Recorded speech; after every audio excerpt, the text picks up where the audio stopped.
Hello guys, आज हम पढ़ेंगे अध्याय 3 एक चर का द्विघात समीकरण।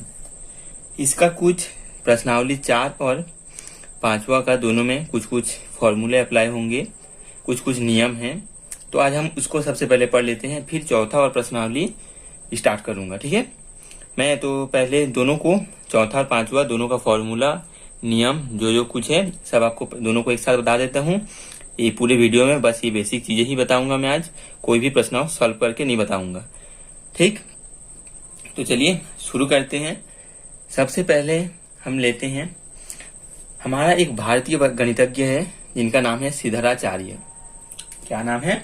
श्रीधराचार्य, भारतीय गणितज्ञ है।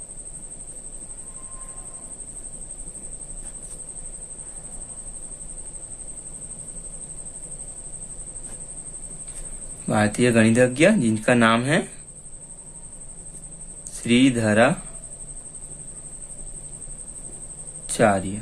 ठीक है, ये उनका नाम है। उन्होंने एक सूत्र प्रतिपादित किया है। ठीक है, वो सूत्र क्या है? जब हमारा कोई वर्ग समीकरण, मान लीजिए ax² plus bx plus c बराबर 0, जो कि हमारा मानक समीकरण है, आप जानते हैं। तो इन समीकरणों की हम दो विधि सीखे हैं। एक पूर्ण वर्ग विधि, इसको हम पूर्ण वर्ग बना के उसको हम सॉल्व करके x का मान निकालते हैं, मतलब इस समीकरण का मूल निकालते हैं। दूसरा सीखे हैं हम मध्य गुणनखंड।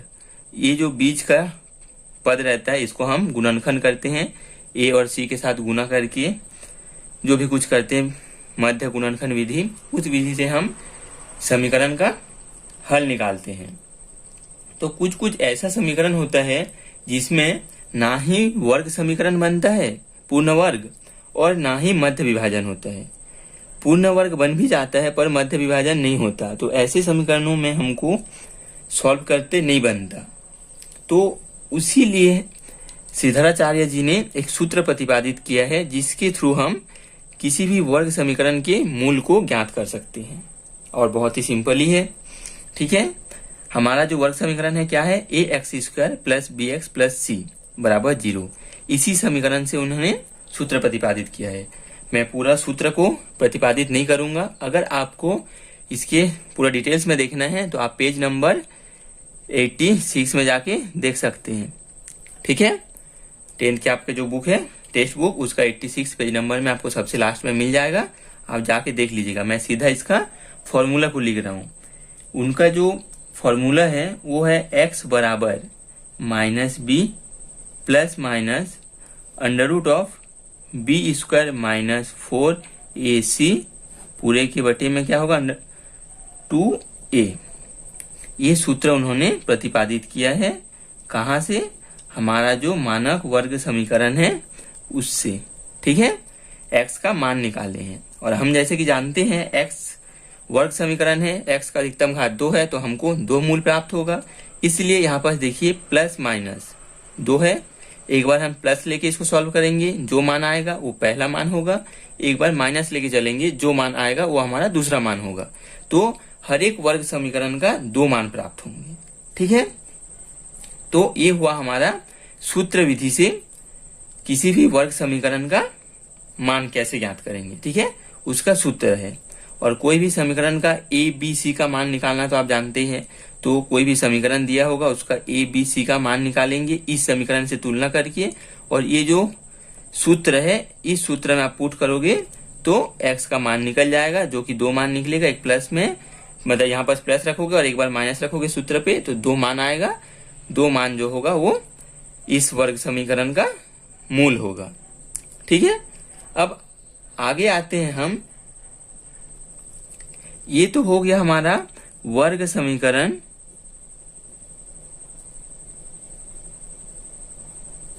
को हल करने का सूत्र। ठीक है,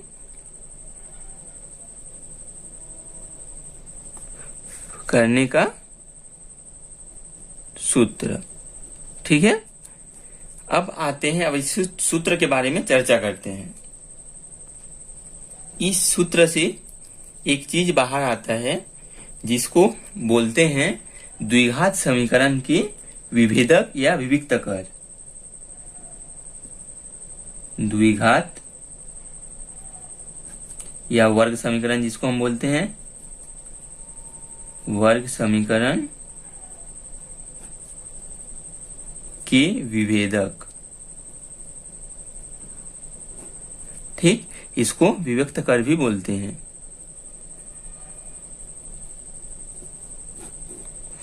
ठीक है, ये था हमारा पहला, और इसी सूत्र से जो आता है विविक्त कर या विभेदक। अब ये विभेदक या विविक्त कर क्या होता है, इसको हम डी से दर्शाते हैं। ठीक है, डी से दर्शाते हैं। डी बराबर क्या होता है, बी स्क्वायर माइनस 4ac। इस सूत्र में आपको अंडर रूट के अंदर जो दिख रहा है बी स्क्वायर माइनस 4ac, तो अंडर रूट नहीं रहता, बस minus B square minus 4ac ये वाला जो पद है वो होता है इस डी का मान। ठीक है, अब इस डी से हम क्या करेंगे, इसका क्या यूज है, क्या क्यों निकाले हैं दोस्तों। इस डी का मान से हम कोई भी वर्ग समीकरण जो हमारा दिया रहेगा उस वर्ग समीकरण के मूलों के बारे में हम जान सकते हैं, जैसे कि उसका किस टाइप का मूल प्राप्त होगा। ठीक है, तो इसके बाद हम उसके बारे में बात करेंगे क्या होता है। तो पहले हम बात करते हैं विभेदक या विविक्त कर डी। इसको हम बी स्क्वायर माइनस 4ac से दर्शाते हैं, और इसको विविक्त कर विभेदक इसलिए बोला जाता है क्योंकि यह द्विघात समीकरण, ये जो द्विघात समीकरण है, इस समीकरण के दोनों हलों के बीच विभेदक करता है। ये जो प्लस और माइनस है, जब हम इसका मान निकालेंगे, इस मान दो जो मूल आएगा, एक बार प्लस रखेंगे एक बार माइनस रखेंगे, दोनों मूलों के बीच विभेद निकालता है, बीच में क्या विभेद है। ठीक है, इसलिए इसका नाम रखा गया है विभेदक। ठीक, तो चलिए अब आते हैं क्या कंक्लूजन निकलता है, इससे देखते हैं क्या है टॉपिक हमारा, वर्ग समीकरण के मूलों की प्रकृति। ठीक है, वर्ग समीकरण के जो मूल होगा उसकी क्या प्रकृति होगा। सबसे पहले लेते हैं स्थिति 1, कंडीशन 1। ठीक है, क्या लेंगे कंडीशन, जब d बराबर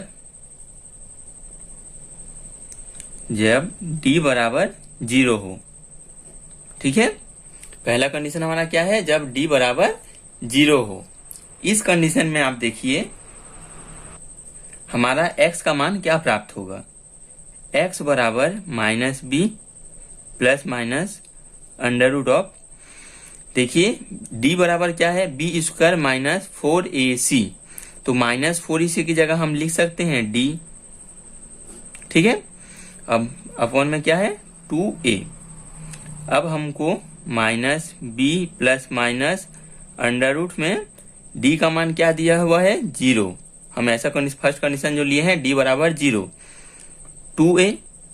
अब आप जानते हैं अंडर रूट ऑफ 0 बराबर क्या होता है 0, माइनस बी अपॉन 2a। ठीक है, प्लस माइनस दोनों में हमको क्या प्राप्त हुआ 0, अंडर रूट 0 का मान होता है 0, तो इससे हमको x का जो मान प्राप्त होता है क्या प्राप्त होता है माइनस बी अपॉन 2a।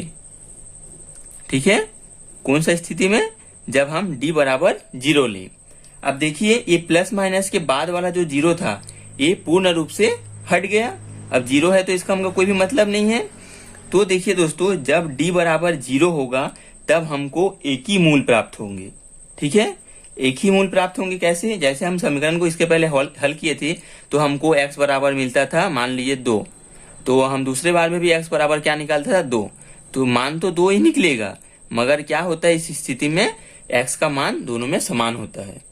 ठीक, तो इस स्थिति में हमारा जो निष्कर्ष निकलता है वो क्या निकलता है,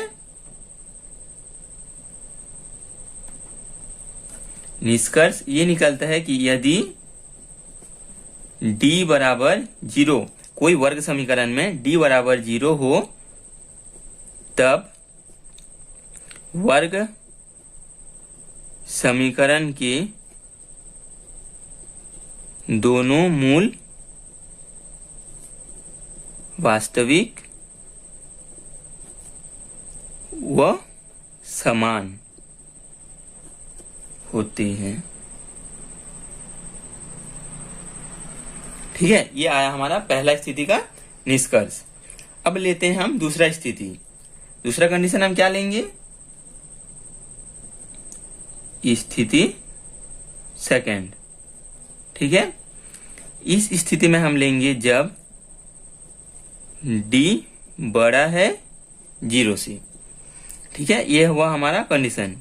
अब आप देखिए, फॉर एग्जांपल लेते हैं कोई भी एक समीकरण हम, जैसे कि सबसे पहले तो हम अपना जो सूत्र है उसको लिख लेते हैं, x बराबर minus b plus minus under root of d upon 2a। ठीक है, यहाँ डी लिख लिए हैं सेम सूत्र को। अब देखिए आप, d 0 से बड़ा है, मतलब हमको कोई भी पॉजिटिव वैल्यू प्राप्त होंगी। d 0 से बड़ा है इसलिए हमको कोई भी पॉजिटिव वैल्यू प्राप्त होगा। अब आप देखिए, जब पॉजिटिव वैल्यू प्राप्त होगा, मान लीजिए हमने फॉर एग्जांपल ले लिए 49 प्राप्त हुआ d का मान। ठीक है, d का मान जब 49 प्राप्त होगा तो हम रखते हैं यहाँ minus b plus minus under root of 49 upon 2a। इससे क्या प्राप्त होगा हमको? Minus b plus minus under root 14 का क्या हो जाता है? 7। तो इसको हम लिख लेंगे 7 अपॉन 2a। तो हमारा x का जो मान प्राप्त हुआ क्या हुआ? Minus b plus minus 7 upon 2a। ये हुआ हमारा x का मान। अब इससे हम क्या निष्कर्ष निकाल सकते हैं? सबसे पहले तो ये निकालेंगे कि इसका दो मान कैसे प्राप्त होगा। एक बार पॉजिटिव रखेंगे, एक बार नेगेटिव। मैं आपको लिख के बता देता हूँ, minus b plus 7 upon 2a, और दूसरा क्या हो जाएगा? Minus b minus 7 upon 2a। ये दो हो जाएगा इस x का मान। ठीक है, अब इससे हम क्या निष्कर्ष निकालेंगे? इसका जो निष्कर्ष आएगा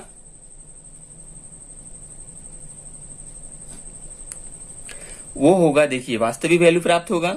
b और a का मान कुछ ना कुछ, देखिए हम पहले ही बताए हैं कि a और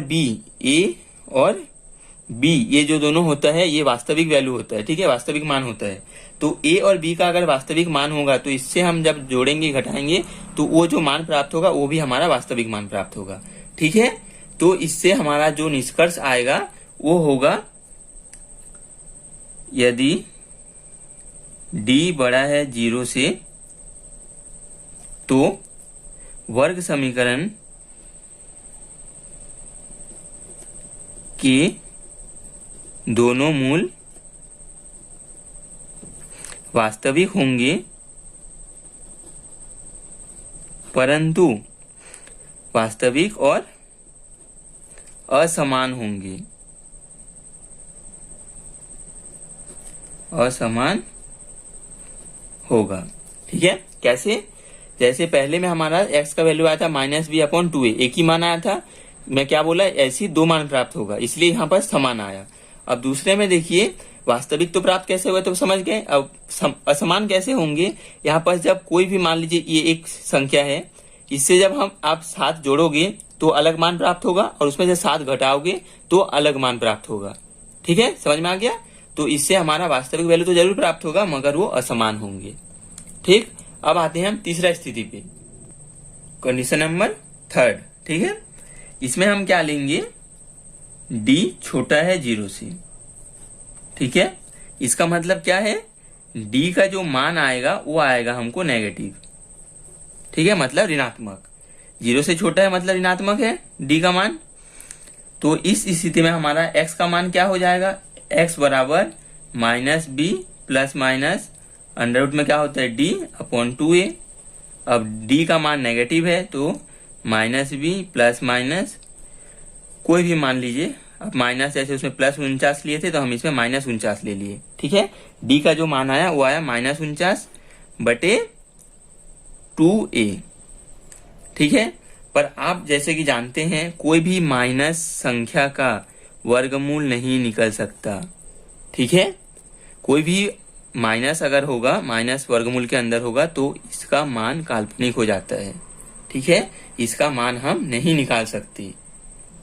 ठीक, तो इसका भी वर्ग समीकरण है तो दो मूल आएगा। क्या क्या मूल आएगा?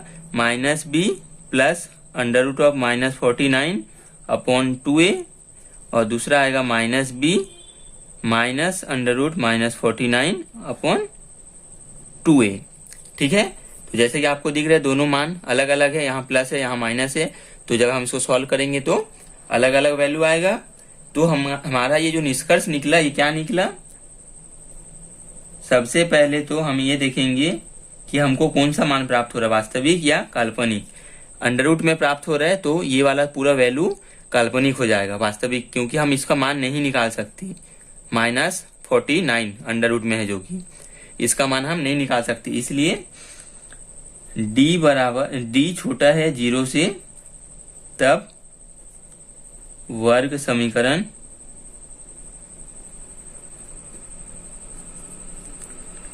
का दोनों मूल काल्पनिक और असमान होगा, असमान होगा। ठीक है, इस प्रश्नावली में हमको यही बस पढ़ना था। मैं स्पेशली इसी चीज के लिए एक वीडियो इसलिए बना रहा हूँ क्योंकि ये बहुत इंपॉर्टेंट टॉपिक है। अगर ये चीज आपको समझ में नहीं आया तो प्रश्नावली से आपको कुछ भी समझ नहीं आएगा, और ये बहुत इंपॉर्टेंट टॉपिक है। ठीक है, तो इसीलिए मैं एक वीडियो बना दिया इसके बारे में। अब आते हैं हम 5वें प्रश्नावली पे, जिसका कुछ सूत्र है मैं आपको इसमें भी बता देता हूँ इसी में।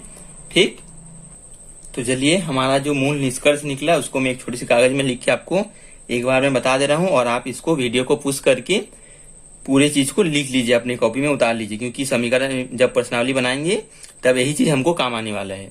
ठीक है, तो पहले हमारा क्या निकला, वर्ग समीकरण हल करने का जो सूत्र है वो होता है x बराबर minus b plus minus under root के अंदर B square minus 4ac upon 2a, और ए बी सी का मान निकालना तो आप पहले से जानते हैं। ठीक है, तो इसको मैं इस वीडियो में नहीं बता रहा हूँ। अब वर्ग समीकरण का विविक्त कर या विभेदक जिसको बोलते हैं, उसका सूत्र होता है d बराबर बी स्क्वायर माइनस 4ac, और हमने जो प्रैक्टिकली करके देखे फॉर एग्जाम्पल लेके स्थिति 1 2 3, उसका जो कंक्लूजन है, निष्कर्ष निकला है, वो हमने छोटा सा कागज में लिख लिया है। आपका यही चीज काम आने वाला है, जो मैं बताया उस समझाने के लिए बस था, और ये चीज आप लिख के रख लीजिए। मूलों की प्रकृति को पहचानना, जब d बराबर 0 होगा, यदि d बराबर 0 हो तो वर्ग समीकरण के दोनों मूल वास्तविक होंगे और समान होंगे। ठीक है, दूसरा क्या होगा, यदि d बड़ा है 0 से, मतलब d का मान धनात्मक होगा, तो वर्ग समीकरण का दोनों मूल वास्तविक और असमान होते हैं। तीसरा कंडीशन, जब d छोटा है 0 से, मतलब d बराबर ऋणात्मक वैल्यू प्राप्त होगा, तो वर्ग समीकरण के दोनों मूल काल्पनिक और असमान होते हैं। ठीक है, और d का निकालने का तो सूत्र हमने पढ़ लिया, ये होता है d का, तो इससे हम d का मान निकालेंगे और समीकरण से कंपेयर करके बताएंगे कि उसका जो मूल है उसका प्रकृति क्या होगा, वो हम प्रश्नावली में पढ़ेंगे। ठीक है, इस चीज को आप लिख के रख लीजिएगा। अब हम आते हैं प्रश्नावली 5वें पर, जिसमें कुछ फॉर्मूले यूज होने वाले हैं। इसी वीडियो में मैं आपको बता देता हूँ। मैं सीधा प्रश्नावली स्टार्ट करूंगा जब 5 बनाऊंगा। ठीक है, पहला क्या है, इस चीज को आप पहले भी पढ़ चुके हैं बहुपदों में, अब हम पढ़ेंगे इसको समीकरणों में। यदि वर्ग समीकरण ax square plus bx plus c बराबर 0 के मूल अल्फा तथा बीटा है, ये हमारा वर्ग समीकरण है, और इसका जो मूल है वो है, दो मूल प्राप्त होंगे, अल्फा और बीटा। ठीक है, जहां a 0 के बराबर में नहीं है और a b c तीनों वास्तविक संख्या है। ठीक है, तब मूलों का जो योगफल होगा अल्फा प्लस बीटा, दो मूल है अल्फा और बीटा, तो अल्फा प्लस बीटा हमको क्या प्राप्त होंगे, माइनस बी अपॉन ए, और मूलों का जो गुणनफल होगा वो होगा अल्फा इंटू बीटा बराबर सी अपॉन ए। इसमें से ए बी सी जो है माइनस बी अपॉन ए और सी अपॉन ए, ये होगा अल्फा इंटू बीटा का मान। अब आते हैं, ये तो जब हमारा समीकरण दिया होगा तब हम मूलों का पहले मूल ज्ञात करेंगे, अगर मूल दिया हुआ है तो हम सीधा उनका योगफल और गुणनफल ज्ञात करेंगे। अब आते हैं दूसरे कंडीशन पे, जब हमको मूल दिया होगा तब हमको वर्ग समीकरण बनाना है। ठीक है, यदि किसी वर्ग समीकरण के मूल आएगा, यहाँ पर मैं लिखने भूल गया हूं कि मूल, ठीक है, अल्फा तथा बीटा है, तो वह वर्ग समीकरण होगा x square minus alpha plus beta into x plus b x, sorry alpha into beta है ये, alpha into beta equals to 0। मतलब एक्स स्क्वायर माइनस मूलों का योगफल, हमने जो निकाला था अल्फा प्लस बीटा मूलों का योगफल, तो एक्स स्क्वायर माइनस मूलों का योगफल गुणित में एक्स धन अल्फा गुना बीटा मतलब मूलों का गुणनफल बराबर 0। ठीक है, ये हमारा वर्ग समीकरण बनाने की सूत्र है। दो आप इसको लिखो चाहे इसको लिखो, दोनों सेम चीज है। तो हमने अब सीख लिए हैं मूलों के योगफल और गुणनफल कैसे निकालते हैं, और जब हम मूलों के योगफल और गुणनफल निकाल लेंगे तो हम उससे वर्ग समीकरण कैसे बनाएंगे। ठीक है, तो अब मिलते हैं प्रश्नावली में, सीधा क्वेश्चन को सॉल्व करेंगे। अब आते हैं सीधा प्रश्नावली में।